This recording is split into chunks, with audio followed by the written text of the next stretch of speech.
Hey y'all, welcome to Mental Health Monday. I am your host, Latanya Brumfield. I am the principal consultant at Always Up Coaching, and this broadcast is brought to you by Always Up Coaching. Usually, we bring this show to you live, but we've decided to transition to recorded shows for a while. So, this is being recorded this time around, but as always, I'm going to remind you that it's sponsored by Always Up Coaching, and you can go to alwaysupcoaching.com at any time and book a free discovery call. Everybody gets a free hour of live coaching. We're going to, make your appointment. I'm going to send you a packet. You're going to fill it out so I know everything I need to know about you before the call so we can make the most of your free hour. And you will leave that hour not empty handed. You will leave with something, whether you become our client or not. You won't regret booking that appointment. So today on Mental Health Monday, we are going to talk about adult ADHD again. This is part two of our series that we're going to spread out over a period of time. And in the first part, I told you about my story about learning I had ADHD in my late 30s. So if you didn't see that, feel free to go back and watch that because, there's a big stigma around ADHD, and that's why so many people go undiagnosed. And people don't realize the impact it can have on your life and every aspect of your life, every aspect. So I give a lot of examples of that in that episode. But today we're just going to kind of go and do like a basic overview about what ADHD really is. Um, some of the things that are used to treat it and some of the symptoms that you would see, and we're going to keep a focus on just ADHD. Okay, so what is ADHD? So ADHD is a neurological disorder that impacts parts of the brain that help us to plan, focus, and execute tasks. Execute means by starting and finishing things, right? The symptoms can vary based on the person. Um, they can be more inattentive side or on the more hyperactive side or a mix. And they can vary greatly amongst males and females. And they can vary greatly based on how you were raised as a child, right? So presentation could be very different in different people. So what's happening in ADHD is um, you have an impairment in your high level cognitive skills. High level cognitive skills take place in the frontal lobe of your brain, it's part of your brain, right? And those are things like planning, self control, memory formation, and even empathy, and most definitely attention, right? It's the center for the emotions and the thought processes that translate into our personality. Um, That frontal lobe is also responsible for motor function, our ability to move our muscles and with coordination, even and speech. Um, so in my story, I shared my experience with being a quiet child, and a lot of that quietness, most of the quietness, was attributed to the fact that I had undiagnosed ADHD. And I explained that a little bit, and I might go into it a little bit more today. However, because the frontal lobe does so much about the way we function in this world, it makes it just touches every aspect of your life. It really does. So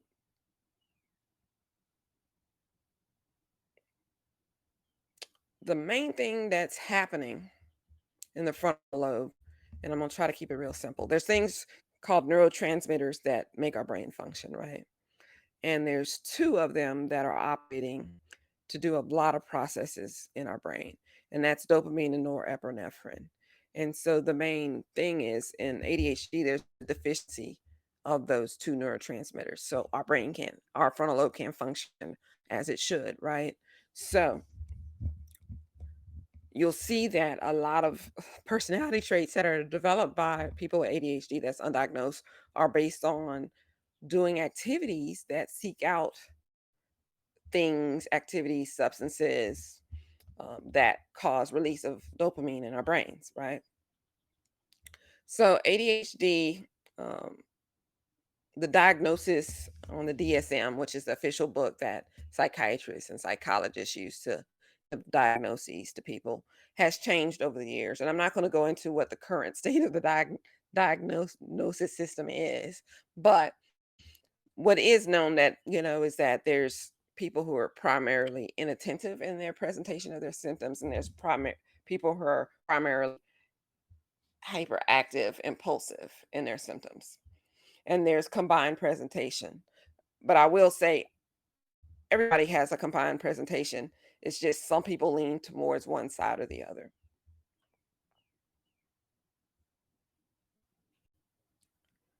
So let's talk about this adults with ADHD in particular. In adults, you don't typically see that jumping around, bubbly, shaky, fidgety hyperactivity, right? Because it's trained out of us when we're children, right? People who have those issues, it may be trained out of them, or maybe they've gotten to an area in which they work where they can't be that way, right? So they've learned to override that, right? And in girls in particular, we learn to override it a little bit earlier because, of the cultural norms that are placed and expectations that are placed on girls early in life, as far as, being seen, not heard, not jumping around, not bouncing around. A lot of that has changed. But if you are Gen X or millennial, maybe not Gen Z, you will realize, when if you are a woman in particular, um, that you remember those lessons in which you say, sit down, be still, you're wearing a dress, maybe some of those things, right? And that's why women typically present different because of cultural norms. So, in an adult with ADHD, what does inattention mean? It means you may have difficulty staying on task, sustaining focus on an activity, staying organized, um, and these symptoms aren't because you don't try. They're not because you're actively defying, um, expectations, it's not because you don't know you need to do the things or you don't understand how to do the things. It's just that you just can't. And a lot of people, they describe that feeling of, I can't, I don't understand why I can't do this. I've tried to do this and it's difficult for me to do this, right? So what hyperactivity looks like in an adult with ADHD is that they may seem to move about constantly. It's that coworker who can't sit down for any length of time. They get up, going this place, going that place, talking to everybody maybe. Um, Sometimes may fidget, bite their nails, tap things, etc. Um, And they often do it when it's not appropriate, right? When people should be being quiet and still, they're sitting and tapping, right? I remember when I had gone to take some type of standardized test at a testing center, and somebody was just tap, tap, tap, tap, tap, tap, tap, tap in a room that's supposed to be quiet, right? So you would think they would understand that, but they can't help themselves, right? And then another aspect of adults and ADHD is impulsivity. And that means they act without thinking or have difficulty with self control, right? So that can include a lot of things. And I'm not going to get into that right now, but I am going to get into that later in this presentation. But what we're going to do now is talk about very specific symptoms within these three categories. Okay. So, first off, inattention.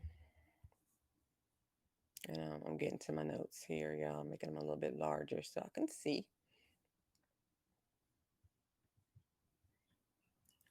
So, it's not that very difficult to understand why inattention would be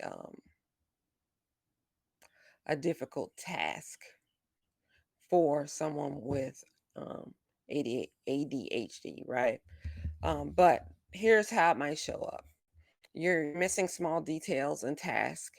You make mistakes that seem careless to yourself and others, whether it be during some kind of schoolwork, work, or during any activity, really. You have difficulty sustaining attention, right? You can get started on things and be focused, but then all of a sudden you lose focus. You start daydreaming. You're having a conversation with somebody, and the conversation goes way askew.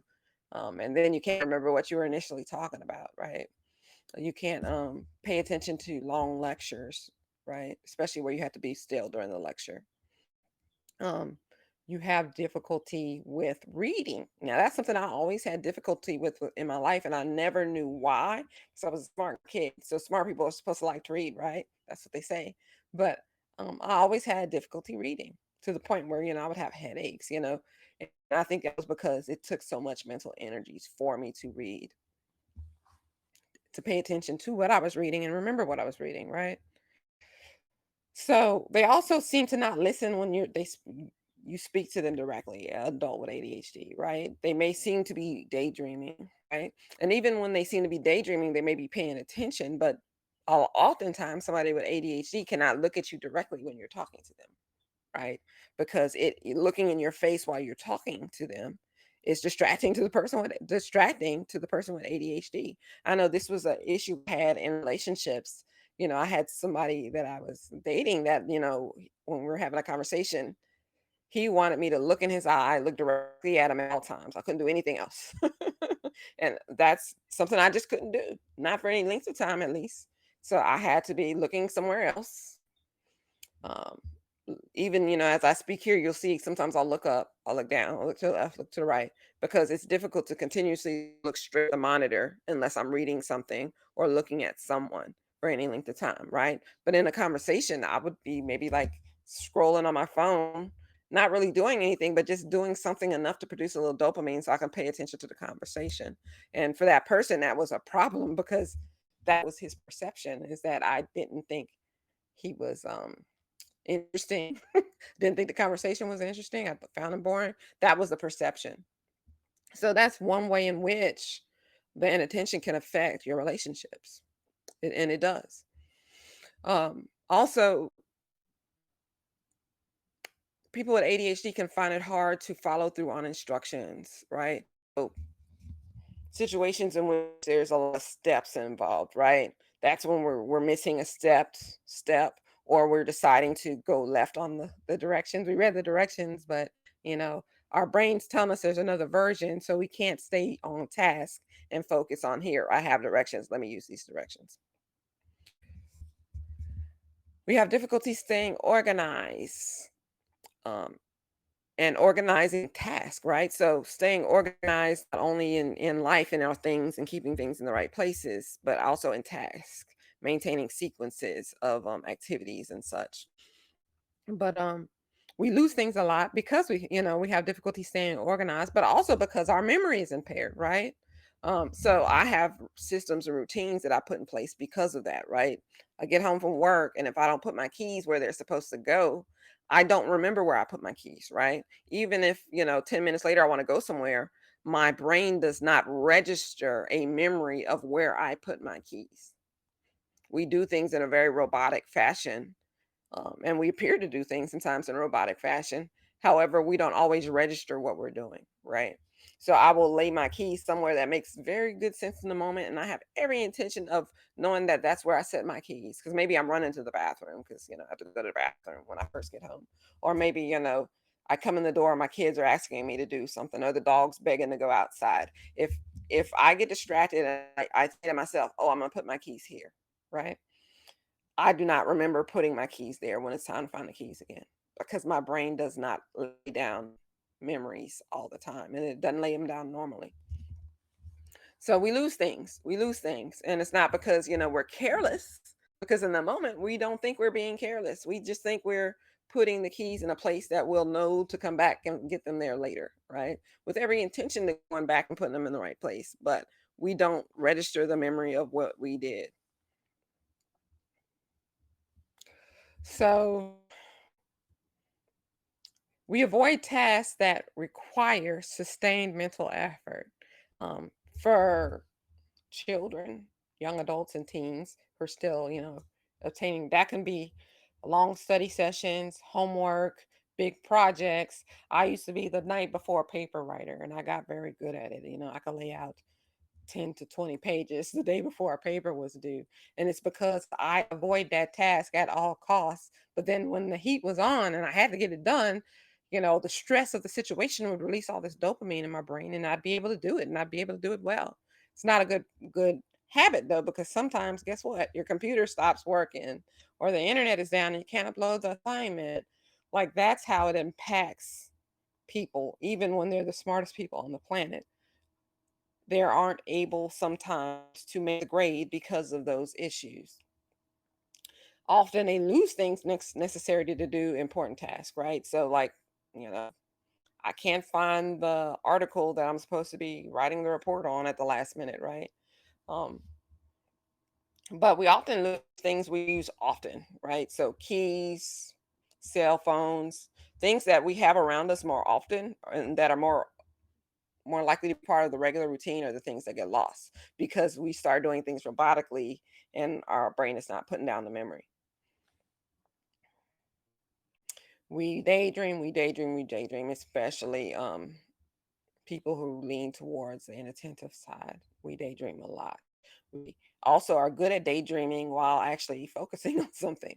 We, the rule is sometimes that we're not good at multitasking, but sometimes we have learned to multitask because we need the dopamine, right? So we start doing or thinking about something that produces dopamine while we're doing something else, and it actually can be beneficial.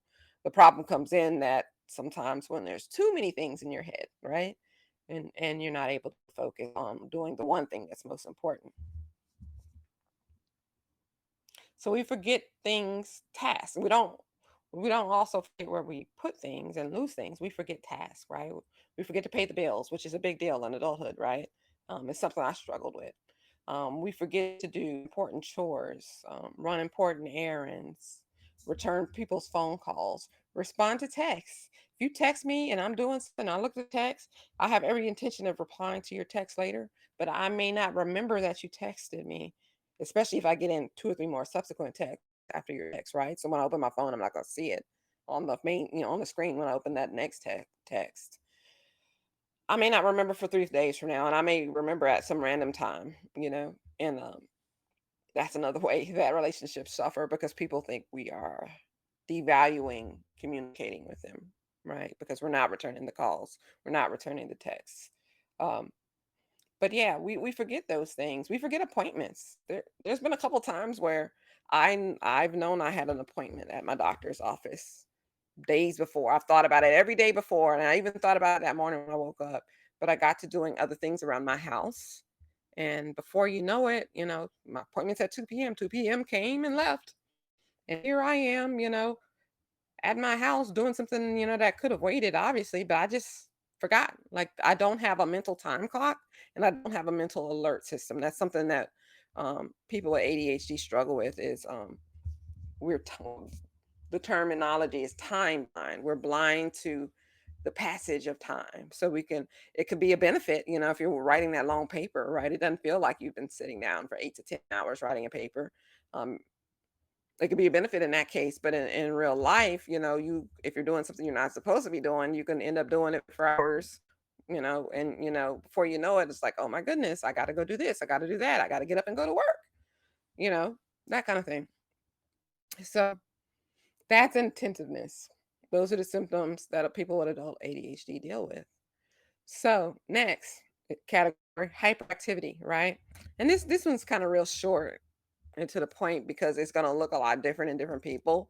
But you might see that people fidget or squirm while they're seated. They can't be still. You'll see, like, especially if you watch my lives, you will see that I'm not going to just be like this real still the whole time. I'm going to be looking, moving, swaying sometimes, going left to right. I fidget and squirm, and I really didn't realize how much I fidget and squirm while I'm sitting and quote being still until I started doing my lives, and I would see myself on the screen, just like rocking, moving forward, sitting back, touching my face. I didn't realize how much I did it till I looked at myself on lives, and here I am, you know, a person well into middle age that I'm still learning about myself. So another expression of hyperactivity is getting up a lot, standing up, walking around, standing up, moving around. Whether it be in a classroom, in the office, or whatever, they just have a hard time being still. They're looking for busy work. And that's just the body's natural response to producing dopamine. Physical activity produces dopamine in your brain. So your body's going to make you want to do something that produces dopamine. And that's why people with hyperactivity move around, squirm, rock, sway, tap, chew on things, pick their nails, scroll aimlessly on their phone, use fidget spinners. It's all in the search of dopamine. Um, for children, it's the running, the dashing around, the climbing, the touching of other people. Sometimes in teens and adults, you know, it can happen too. Unfortunately, we have seen inappropriate adults. But sometimes people can feel real still, but they feel restless, right? They can look still, but they feel just like about to cut my skin, because they're restless, and that's that hyperactivity trying to come out. That's your body telling you to move and produce dopamine. And the people who are excessively hyperactive, they act like they have an energizer battery, right? They can go, go, go, go, go, go, go, go, go.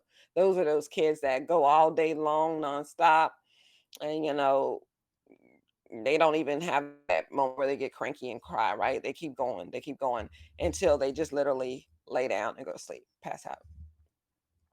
And there are adults who do that kind of thing too. I occasionally do that myself, unfortunately. I occasionally am the one who will just like be working on a project that I'm really, really passionate about and just keep going, going, going, going. And I look up and it's 2 o'clock in the morning and I have to go make myself lay down. So, it's a thing that, when you have ADHD, you're going to oscillate between symptoms, and depending on the context, the situation, your lifestyle, your job, certain symptoms will be more apparent than others. So here's one that I'm always being self-aware of in myself, and that's impulsivity. And impulsivity can look a lot of different things for a lot of different people. But so impulsivity could be come across as being unable to even continue the things you love, right? So if you're doing something you like, but there's something that comes on your mind and you just can't not do the thing, that's an impulse to just go do the thing, right? That's the impulsivity. Um, sometimes, you know, you're supposed to be doing something important, but you can't get the mind of the thing off your mind, the unimportant thing off your mind, and you can't stop yourself from doing the unimportant thing, right? Because in your brain seeks that dopamine, and it knows that other thing's going to produce the dopamine, so you're impulsive about going to do those things. You're not thinking about the consequences of doing that thing instead of doing the important thing. Impulsivity also shows up as excessive talking. Now, for me, I was a quiet child partially because I couldn't form my thoughts because of lack of focus, because of um, in environments where there's a lot of stimuli, a lot of people talking, a lot of people moving around, a lot of distraction. I couldn't form my thoughts comfortably, comfortably, comfortably. So I just wouldn't talk, right? I would have a lot on my mind. I wouldn't talk. But also, I'm sure that over a period of time, I would say things that would seem different or off color to people. And because, um, and there's another symptom called rejection sensitivity dysphoria that I'm going to try to squeeze in this hour. But because of that and my reaction to people's response to me, I had minor traumas that made me not want to open my mouth, right?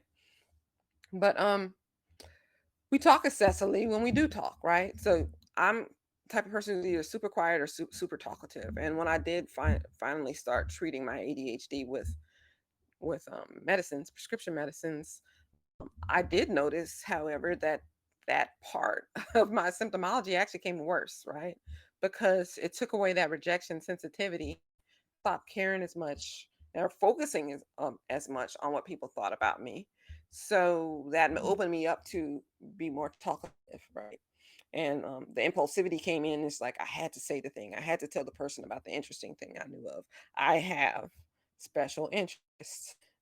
People with ADHD are very similar to autistic people sometimes, and that they have a special interest. And that comes about in the fact that when we find something that sparks dopamine in our brain, we're going to investigate that thing to the end of the world. We're going to know everything about that thing, and we're going to want to tell everybody about that thing. Right? So we want to talk to everybody about what's going on, right? And luckily, I have mostly been in contexts in which people have put up with that when I do talk. But that's if you're around somebody with ADHD, you will have recognized this symptom in them. We have difficulty waiting our turns. Now, I think we do a very good job in this world about teaching our children to wait in line. But I think something that is difficult for kids with ADHD is when they're in conversation, in particular with their friends and family, they have a difficult time not butting into the conversation. First of all, they have a difficult time determining when it is appropriate to start speaking, right? Because they're paying attention to small context clues in conversation. It's difficult, right? But also, they're impulsive, like, oh, I got to tell you the thing, or I'm going to forget about the thing. That's the other element of that. I'm going to forget about the thing. So, having a conversation with somebody with ADHD can sometimes be difficult because the way we think, the way we know we're able to remember and not remember things, and if there's a string of logic that somebody else is laying out in the conversation, to be able to respond appropriately to it, we have to respond in the moment. We can't listen to your whole argument and then come back and counter you point by point unless we're taking notes. But so it can really affect your relationships in that if you're trying to have a difficult conversation with someone you care about, a family member, a significant other, whatever, that can be you can have a difficult time arguing your case, explaining how you feel to someone, um, pointing out flaws in their logic, and all those things. It can be difficult communicating with people, and it can really impact relationship. And here's a big one. And I think, a lot of women with ADHD suffer with this, but so men, their spending is a little bit different. They spend differently than we do. But impulsive spending, right? Impulsive spending, buying the things you want in the moment, right? Not being able to help yourself. You see that thing you want, you really want, and your brain just knows it's going to give you a little dopamine if you have that thing. So you buy the thing, right? You don't think about how much money you've spent already on buying the things, right? You're just thinking about getting the dopamine. You're not actively thinking about it, but your brain has programmed you to seek that supply of dopamine. And at some point, your brain figured out that when you shop for clothing or whatever your problem is, shop for tools if you're a guy, maybe um, a little gender stereotype there, but you're at some point your brain learned that when you go get a new piece of clothing, you get dopamine. So you're programmed to want to go get new pieces of clothing.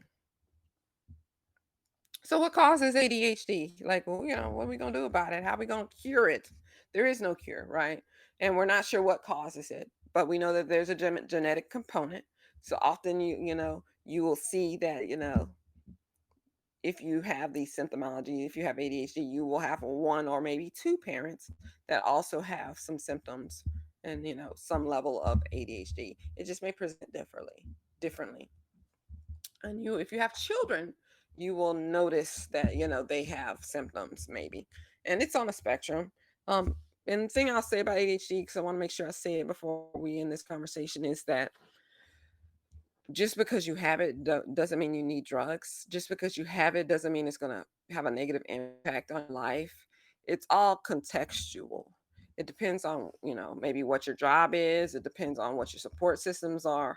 It depends on, how you were raised and your experiences in childhood. It depends on your skill level as far as adapting systems, routines, and good habits. It depends on a lot of things. So it doesn't necessarily mean if you have it and you feel like you want to get diagnosed, but you fear that they're going to tell you you need drugs. That's not necessarily the case. Self awareness can be the major thing that can help you treat your ADHD because awareness, learning about symptoms, learning non pharmacological ways to address your symptoms, etc. Right? So, um, what can make ADHD work is lack of having certain skills, right? And what can make the symptoms better is having skills, right? So um, there's different kind of therapies that can help. But there also, as far as what causes ADHD or what activates the ADHD genes, there's a lot of research going on about environmental factors. I have noticed in Louisiana, there's a lot of people with ADHD. A lot of us have ADHD, and I think there's two reasons for that. People who live in Louisiana tend to stay in Louisiana. Like, it's not we're not a area in which people move to, right? Whereas like a Florida, New York, you might have lots of mixing of people from all over the country. People in Louisiana tend to stay in Louisiana, or at least close to Louisiana. So the genetics are very overlappy. But also, we have a lot of chemical plants, and I do think, there's something in our air, because the Mississippi River runs right down through Louisiana. And we have our air's not clean, our water's probably not clean, as it needs to be, right? And also, we don't eat the best here in South Louisiana. It tastes good, but it may not be as good for us as we think it is. So there can be some environmental issues too. Um, there's a stigma that ADHD is more common in males, but researchers are learning that that is not the case at all. It probably occurs um, equally, and also thinking that it probably occurs more often in women, actually, because it rides 80. They have isolated in some research that the ADHD gene is on the X chromosome, which is the female chromosome. Um, which women have two X's and men have XY, right? A little genetics there for y'all. But so it may actually be more prevalent in women, and you'll see that, if you follow social media hashtags and ADHD, there's a lot of women who have reported getting diagnosed later in life, as adults or whatever. And it's because, we've been ignored because our symptoms were different, but also we've been ignored because people typically are dismissive of women in general in medicine. That's a whole nother conversation. But often people with ADHD, because ADHD is a developmental disorder. I don't think I said that at the beginning. It's a disorder of development. Certain things don't develop in your brain appropriately that causes the adequate production of dopamine and the neurotransmitters, right? So what you can also find in people with ADHD is other developmental type of disabilities, right? So learning disabilities, anxiety disorders often is comorbid because of untreated ADHD, however. But there's often a lot of other psych diagnosis, not really because the psych diagnosis was a primary diagnosis, but sometimes it's the ADHD is the primary diagnosis, and the psych diagnosis became secondary because of untreated ADHD. A lot of people with untreated ADHD turn to substance abuse, right? Because drugs release dopamine in your brain, right? So if they are more likely to become addicted a lot faster than a normal person. So, people with ADHD, particularly if they choose not to be treated, are at very high risk for substance abuse disorder. Um, Additionally, as far as other developmental disabilities, one of the things that helped me on my journey to realize I had ADHD was because my autistic child got a secondary diagnosis for ADHD. And once I started to learn more about it, that's how I learned I had it, and I was, oh my goodness, I'm not just a screw up in certain areas of my life. It's like I have a condition that can be treated, right, and that I can do things about, right. It's not me, it's the condition, and that's why I severely promote that people, if you think you have it, go ahead and get that diagnosis. It ain't gonna hurt you to have a diagnosis. It never killed anybody to have a diagnosis, right? But a diagnosis of ADHD will not kill you. It will help you, and I stand by that. It's gonna help you, just because it does some, especially in adults, it does something to your self esteem because you have endured some things in your life. And I'm gonna tell you this right now. And there's somebody listening to this, and I'm speaking to you. You have endured some things in your life that you attributed to you as a individual or some deficiency you had as an individual. And I'm telling you right now, it's not a deficiency of your personality. It's a disability that you have that can, if you know about it, be accounted for, right? And that's the benefit of diagnosis. So, treatment, and I'm not going to dwell too deep into treatment because I really don't want to have the drug conversation today. But I will say the top three types of treatment are medication, psychotherapy, and psychosocial interventions. And we'll talk about each of those categories briefly. And I think maybe on one episode, we may just go a little bit deeper on medications. But here's my thing about medication: not everybody needs it. Depending on what you do for a living as an adult, depending on what your responsibilities are as an adult, do you have kids that depend on you to remember things? Um, do you have a job in which you take care of other people, i.e., a nurse, where a mistake would be kind of a problem, right?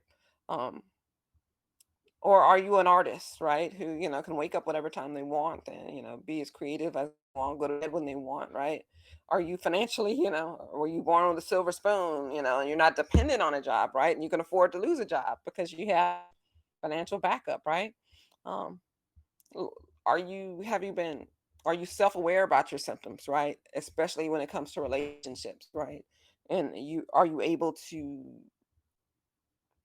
navigate your symptoms well without the drugs, right? So not everybody needs drugs, but I do highly recommend, if you have a new diagnosis, trying them, because what it can do is, when you're learning to recognize your symptoms, one of the things that will help you recognize your symptoms is taking the drugs, because you're going to stop doing certain things are going to become easier, and in that you will be able to write down some things that were problems related to the ADHD that you want to fix, right? And you can make plans to fix them during the mental clarity in which you have the dopamine, right? Because the thing is, like, you're missing something. You don't have enough of something. Just like if you didn't have enough insulin, it would be a problem in your body, right? People with diabetes don't have enough, or they lack insulin, right? So it becomes a problem in so many different realms, right? Dopamine is the same way. So I recommend people try it, especially if, something was wrong enough that you sought diagnosis. It's worth a try. And there's so many different types of drugs you can take on. Not all of them are, quote, speed, or an amphetamine, of some type, right? They're not all stimulants, which is the more appropriate word. There are other classes of drugs that aren't stimulants that you can try as well. So because bring mental clarity, y'all. It will bring mental clarity to you. You'll be able to see how significantly untreated ADHD has impacted your life, right? Because as you start seeing those changes in yourself, you will know that that was the issue. So even if you don't want to be on drugs long term, personally, I recommend it for a little while at least. Try it. Try a few different things, just to where you can start identifying those symptoms, writing them down, making plans to address them, um, adapting new routines, new habits, new systems to override some of your issues and problems. It can be hard to adapt a system and routine and figure out what some system or routine or habit will work for you if you don't have the dopamine to begin with, right? So next, category would be psychotherapy. And what a psychotherapist can do, they can first of all teach you about the diagnosis, help you identify what your symptoms are, ask you all the right questions to help you identify the symptoms, but also explain to you how those symptoms affect your life, what happens. They can prepare, they can do some what we call anticipatory guidance, right? So you may not have had problems with ADHD in your relationships before that you perceive, but they can explain to you how it can impact your relationships, right? So in the future, your relationships could be more healthy, and that you can just guard against certain issues. That's just an example. But also, psychotherapists can work with your family as well, or your significant others, to help you cope, help you create those systems and routine, and for them to be more supportive and understanding of the things you do and why you do them. Right? It's a lot more easy for someone to understand that you're not responding to their text because you have ADHD, than it's just that I forgot. It's easier for people to understand. So Yes, psychotherapy is excellent. If you can get with a good healthcare provider, they can really help you a lot. And the third category is psychosocial interventions, and that's where you this is where you learn a lot, right? Skills training. So, like for a parent, you can learn skills to help your ADHD child, which will also probably help you as a parent because you probably got it too. But those skills training will help you bring more routine, structure, discipline to the household. You can also for teachers, who have a lot of students with ADHD or maybe just one, um, you can learn classroom management techniques, and you can learn about academic accommodations, etc. I will say I did one of my oldest second grade teacher um, had some active students in her class, and one of the things she did was she bought like a little bouncy ball for people to sit on while they were listening to in class working, and so she let them fidget. We don't let our kids fidget. She let them move and fidget because they know she knew their brains needed the dopamine. As long as you're not interfering with someone else gaining knowledge, she let them do it. She let them walk around the class more. She let them sit on the floor. She let them do what they need to do as long as they weren't interrupting someone else obtaining knowledge. Stress management techniques. And, why this is a thing is like people with ADHD often get stressed and frustrated, right? Because things don't go smoothly for us all the time, right? We are our worst enemy, and we create scenarios in which we create stress for ourselves. And I think I told some stories on the last episode, but there'll be more stories to come in which, I've created a situation in which, like, man, I don't need enemies because I got myself. Because I create some scenarios that are impossible to overcome sometimes. The problem is I have overcome a lot of what might be perceived as impossible scenarios. So I set myself up all over again. But managing the stress of navigating those situations when you get into them, and just daily stressors as well. And you can also have a psychosocial intervention. This could be a support group. And a support group can just let you know that you're not alone in this. There's so many of us adults who are dealing with it and trying to navigate it. And the thing about life is, like, you can learn one routine, have one habit, one system, and one routine. But what happens when you change jobs? You got to start all over again. And that can be difficult. What happens when the medication you usually take to help you is not available anymore because there's a national back order? I'm dealing with that situation now for my ADHD. Um, and you have to all of a sudden switch. It throws everything awry, and it's stressful. It's stressful. So stress management techniques can help with that. So I'm going to draw this conversation to an end. Um, and what I will tell you is, if you are dealing with ADHD and you are struggling, don't hesitate to make an appointment. And I have ADHD, and one of my associate coaches has it as well.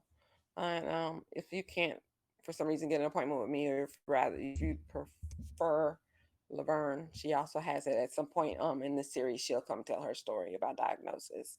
I am I am proud to say that I helped her on that journey. But if you're struggling, just make an appointment with us so we can help you do what you need to do. First of all, find someone and get diagnosed. But also start navigating, immediately start giving you some skills to navigate um, living as an adult with ADHD, getting to the root of your biggest problems that are associated with the diagnosis, maybe. Um, Finding a healthcare provider, knowing what to tell a healthcare provider when you see the healthcare provider, making notes and lists to tell the healthcare provider. You're going to get there, and you're not going to know what to say in the moment, right? Because you're going to be overwhelmed when you get there and they start asking questions. So if you need help with any of that, feel free to make that free discovery appointment with us. You don't have to become a permanent client. That's what we do. We're here to help people, right? Whether you become a client or not, we're going to help you in an hour. So don't hesitate to make the appointment. Just make the appointment. Just make the appointment. But anyway, that is the end of Mental Health Monday for today. we'll be back next week with another topic. I haven't decided yet what that will be. Eventually, I'll get in get a system going where I'll have a list in advance to tell you what the next week will be. Until then, we will see you Saturday for Self Care Saturday. Um, and we will come back and bring you more topics about how best to care for yourself, how to integrate it into your everyday life. And that's what we do every Saturday morning at 11 a.m. Most of the time we come live. Sometimes we might come recorded, but we will definitely release a new episode of Mental Health Monday every Monday at 5:30 p.m. recorded.